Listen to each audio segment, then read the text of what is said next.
முதல்ல யார் யாரெல்லாம் ஊடுருவல்காரர் என்று டிடெக்ட் பண்ணணும்.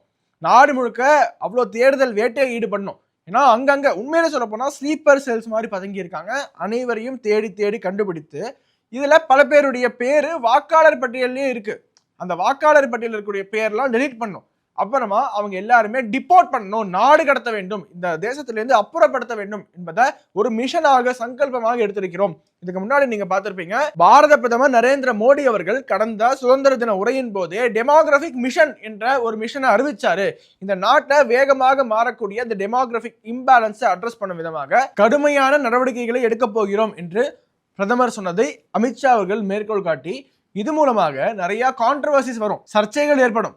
ஆனா சர்ச்சை ஏற்படும் என்பதற்காக நாங்கள் அதை செய்யாமல் இருக்க மாட்டோம். என்ன விலை கொடுக்க நேரிட்டாலும் சரி, நாங்கள் இந்த டெமோகிராபிக் மிஷன் என்பதை சிறமேற்கொண்டு செய்து முடிப்போம். BJP will always choose nation above everything என்பதை அமித்ஷா அவர்கள் சொல்லியிருக்காரு.